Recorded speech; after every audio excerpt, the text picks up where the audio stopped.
Hey everybody, Josh Sigurdsson of World Alternative Media here, and I am here in Oxford, in Oxfordshire, where we see the first real examples of a 15-minute city being built around us. There's bollards that go up and down out of the street. There's low traffic neighborhoods, LTNs as they call them, and it's causing a big kerfuffle, I suppose you could say, because obviously the lead into the 15-minute cities is that indeed you won't be able to leave your neighborhood without permission and without credits and without your bank account, and they're just starting to really construct this around us, and it's becoming something that it's a hot button issue for a lot of people, and most people, though, they actually have no idea this is even happening.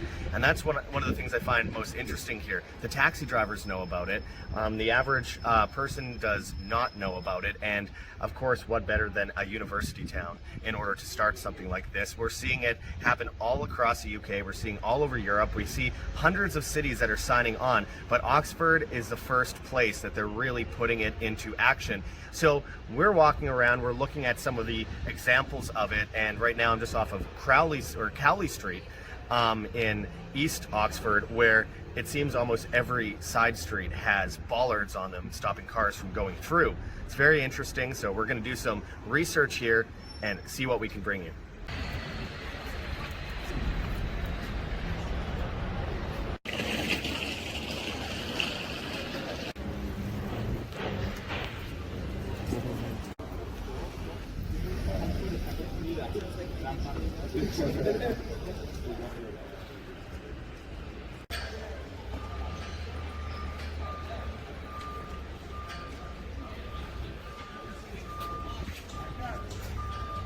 Well, here's some irony. So I went and got a taxi, and because they weren't able to drive down one of the zero emission zone streets, they were forced to do a 10-minute drive instead of a 5-minute drive to get around it. Multiple streets to get around.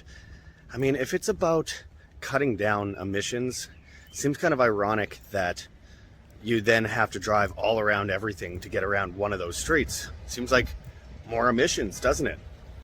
There are also very few parks to go to, considering it's all about green. You can't find a lot of green spaces. It's mostly for children at schools to use, so they're all locked off, and I'm stuck in next to traffic talking to a camera. So most people don't recognize the dangers of this, and you show them the sensors in the road or the cameras or all that, and they've never noticed it before. And so luckily, even most of the students at Oxford University that I've talked to all agree that it's tyrannical and crazy and totalitarian, but they'd never heard of it until I explained it to them and I showed them it. That is very concerning going forward. So many ask, what is a 15-minute city or a 15-minute neighborhood or a 20-minute neighborhood? The idea is eventually, according to their own paperwork, that they will have neighborhoods where you won't be allowed to leave without permission from the government. And they've already talked about incentivizing this with carbon credits. We've already seen carbon credits be put on banking apps throughout the United Kingdom. Not mandatory yet, but it's always a big yet. But when will it be mandatory? That's a question. Essentially, they'll have bollards everywhere, and it will stop people from leaving their neighborhood without cameras, which I've gotten some footage of cameras today, which will identify license plates. It'll identify eventually faces, and it'll attach it to your carbon credit score. People wonder, well, why is the supply chain collapsing? Why is the energy grid collapsing? All by sabotage, of course. Why is the economy collapsing? Why are we going into a new economic reset all at the same time? Well, it's pretty clear. We see what's happening with the World War III scenario as well, obviously. And we see the demoralization of society.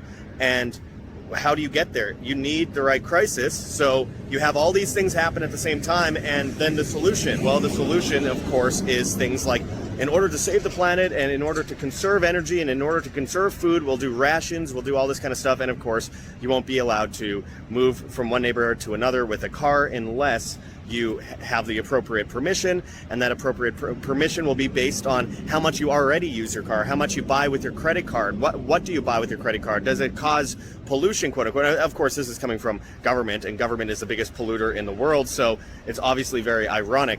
But that's the idea. And here in Oxford, we're seeing the first real significant examples of this construct being built.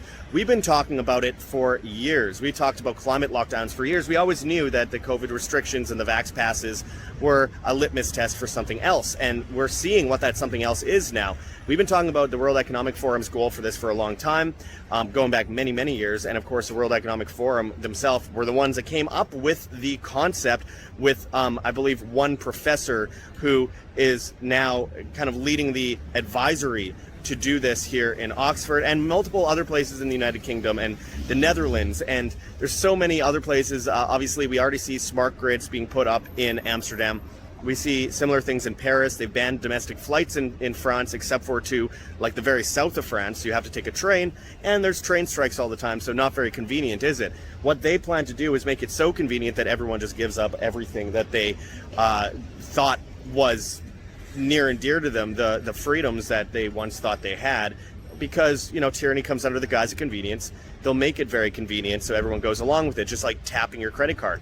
It's a very cashless society in the United Kingdom right now, and more so in the south of England than in northern England, but nonetheless, it's noticeable.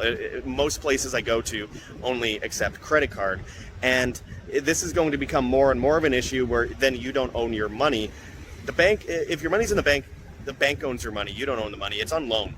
And if it's cashless, it's always going through the banking system, which means that you never hold your money, which means it's not yours, which means you are just getting loaned out money that they allow you to have on a daily basis. This is extremely dangerous. If you say something, if there's wrongthink, whatever it might be, well, good luck. You're not going to be able to access the things that you need.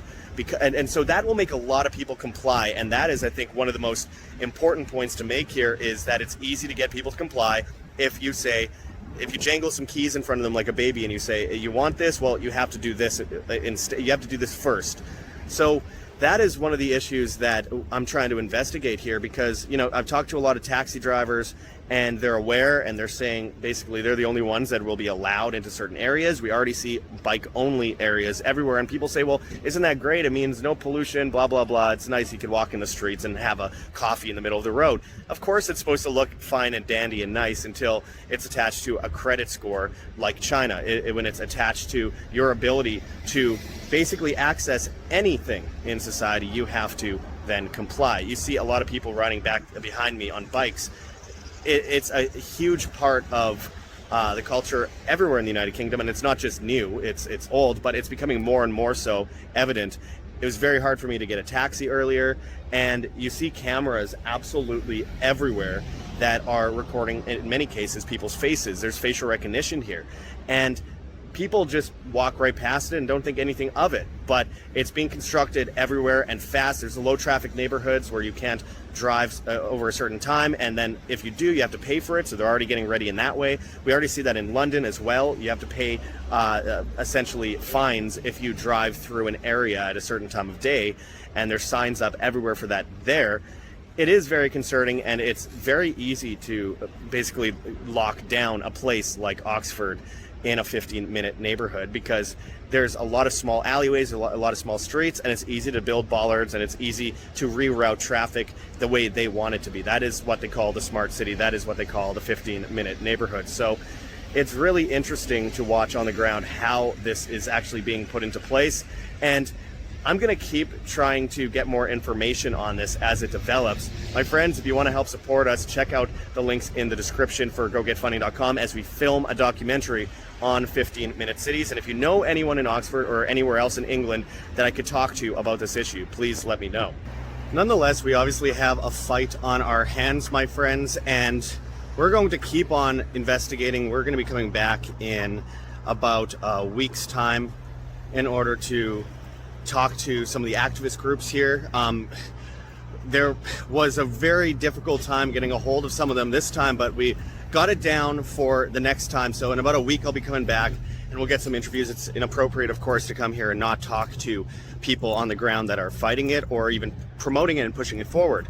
We need to hear all sides here.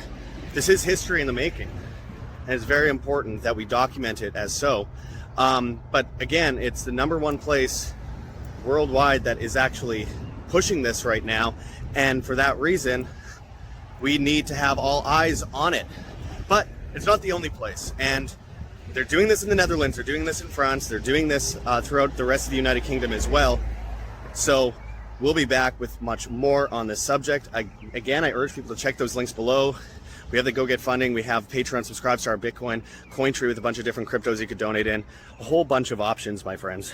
And a very important point to make, the way they get us into these cities is that first, we're not prepared and we don't have food and we don't have energy backed up. These are things that they're going to be using against us going forward. And for that reason, I urge people to get prepared. This is your life. This is your responsibility. We have heavensharvest.com for long-term storable foods, non-GMO, of course, heirloom seeds, water filtration and storage, books on how to get started. Use code WHAM, W-A-M, and you get free shipping on much of those products. There's also organic kits.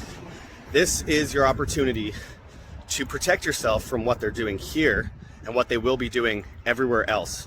We see this attempt to construct this in places like New York City and LA, in Vancouver, Canada, many other places. So what are people waiting for? It's already happening. This isn't some kind of conspiracy theory anymore. This is something that is currently happening at rocket speeds, and it's happening at a rate that, you know, a lot of people don't recognize, but this is your chance to get prepared. We also have Lion Energy for backup power, electricity, batteries, solar panels, etc. We have rncstore.com, Richardson Nutritional Center, your source for Laetrile online. Made famous by G. Edward Griffin's book, World Without Cancer. Get your apricot seeds, Laetrile, amygdalin, and vitamin B17 there. And of course, we have gold and silver that you could buy physically over at kirkelliottphd.com/wham. Get on it today, my friends. You have an opportunity to save your future, so start today. Until next time, this is Josh Sigurdson signing out from World Alternative Media. Find the truth, be the change.